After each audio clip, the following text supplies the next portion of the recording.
पड़ोसी पाकिस्तान को सऊदी अरब ने करारा तमाचा जड़ा है, और तमाचा भी ऐसा जिसे पाकिस्तान चाह कर भी भूल नहीं पाएगा। एक दफा फिर से सऊदी अरब ने जी पाकिस्तान को धोखा दिया, यानी पाकिस्तान को कर्जा देने से साफ साफ मना कर दिया।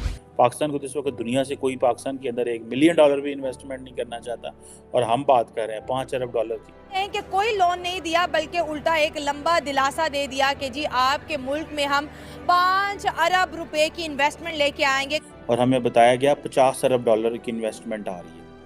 वो पता चला है वो $5 अरब हो गई है।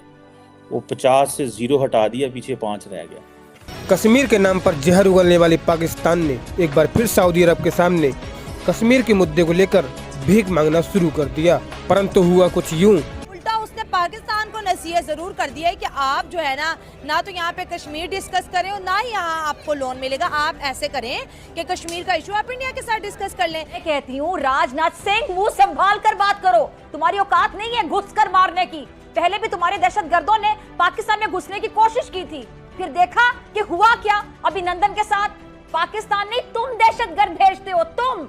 तो इससे पता ही चलता है कि कश्मीर के इशू पर सऊदी अरेबिया ने पाकिस्तान को डिच कर दिया। लेकिन तुम भी तो मोदी के चेले हो, तुम्हारा शर्म से क्या काम, तुम लोग को शर्म आती नहीं है। उसने ये भी कहा कि भारत और पाकिस्तान जो है वो अपने इश्यूज बायलैटरली हासिल करें। इट मीन्स कि उन्होंने इंडिया को स्पेस दी है कि जो इंडिया फैसला करे। पाकिस्तान में उसे सऊदी अरब कुछ नहीं कर सकता।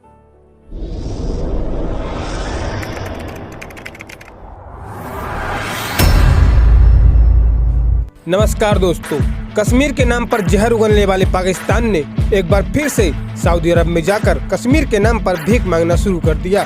पाकिस्तान के प्रधानमंत्री शहबाज शरीफ ने जब सऊदी अरब के क्राउन प्रिंस और पीएम मोहम्मद बिन सलमान के सामने कश्मीर को लेकर अपनी बात रखी, तो सऊदी के पीएम मोहम्मद बिन सलमान ने शहबाज शरीफ को करारा जवाब दिया। उन्होंने कहा कि भारत और पाकिस्तान का यह आपसी मामला है और इसमें हम आपकी कोई मदद नहीं कर सकते हैं, इसलिए आप इस मुद्दे पर भारत से ही बात करें।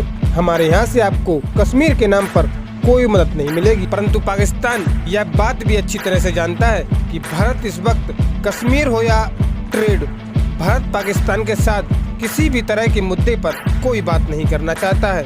खैर दोस्तों, आप इसे छोड़िए, हम पहले पाकिस्तानी मीडिया का रिएक्शन देखते हैं।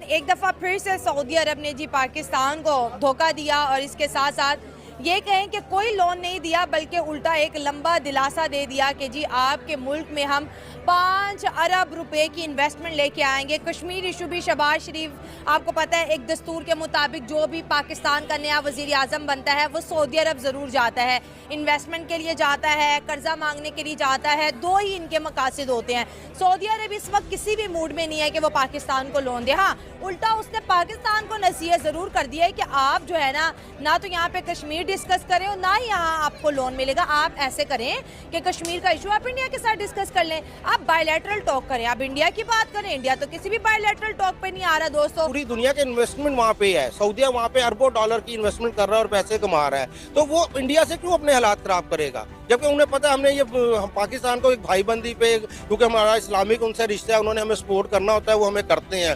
तो लेकिन वो अपनी एक इस्लामिक मोहब्बत की वजह से करते हैं। लेकिन जब दो स्टेट आपस में डील करती हैं वो म्यूचुअल इंटरेस्ट के ऊपर करती हैं। जब तक आपका म्यूचुअल इंटरेस्ट नहीं होगा, इंडिया से उनको बेनिफिट्स है, वहाँ अरबों खरबों रुपए की इन्वेस्टमेंट है, वहाँ के इन्वेस्टर आते हैं, इन्वेस्ट करते हैं, पैसा कमाते हैं। तो उनकी खारजा पॉलिसीज जो हैं इंडिया की, वो बहुत ज़्यादा फेवरेबल हैं आपस में, उनके आपस में रिलेशन बहुत अच्छे हैं। और दूसरी चीज़ ये कि कश्मीर का जो इशू है, मैं ये समझता हूँ कि हम लोग कश्मीर का इशू खुद ही हल ही नहीं करना चाहते। जब से MBS मोहम्मद बिन सलमान आया है, उसने एक स्ट्रेटजी बनाई हुई है और कुछ ममालिक के साथ उसने अपने बहुत अच्छे ताल्लुकात रखे हैं, और कई जगह उसका इस वक्त अमल दखल भी है। आपने शायद देखा हो MBS ने आने के बाद बहुत ज़्यादा इन्वेस्टमेंट जो है वो मीडिया में भी की हुई है। उसके कई ऐसी जगहों पे, कई ममालिक में इस टाइम उसके अपने मीडिया हाउसेस भी चल रहे हैं। तो MBS की एक अपनी स्ट्रेटजी है, वो उस हिसाब से देखता है। इस टाइम पाकिस्तान उनके लिए कोई फ़ायदेमंद सूरत हाल के तौर पे तो उनके सामने नहीं आ रहा। इंडिया चाहता है कि ये मसला हल हो, क्योंकि उसकी रीज़न ये है कि वो उसकी इकॉनमी फ्लोरिश कर रही है, वो अफोर्ड ही नहीं कर सकता किसी से जंग। क्योंकि बाद जगह आपको खाने को मिल रहा है, आप लग्जरी गाड़ी में फिर रही हैं, आपको फैसिलिटीज मिल रही हैं, तो आप किसी भूखे नंगे के गल पड़ के क्यों अपने लेंगी? वो आपका बाल नोचेगा, आपकी गाड़ी का शीशा तोड़ देगा, तो आप तो वाइड करेंगे। इमरान खान के दौरे हुकूमत में भी उन्होंने इन्वेस्टमेंट की बात की थी, वो $3 अरब की आई थिंक बात थी कि तब उन्होंने कहा था कि हम $3 अरब की पाकिस्तान में इन्वेस्टमेंट करेंगे, लेकिन अभी तक पाकिस्तान में कोई इन्वेस्टमेंट करता हुआ दिखाई नहीं दे रहा, चाहे वो इंटरनेशनल कोई इन्वेस्टर हो या नेशनल हो। सब इस वक्त पाकिस्तान की सूरत हाल से काफ़ी हद तक तंग आए हुए हैं।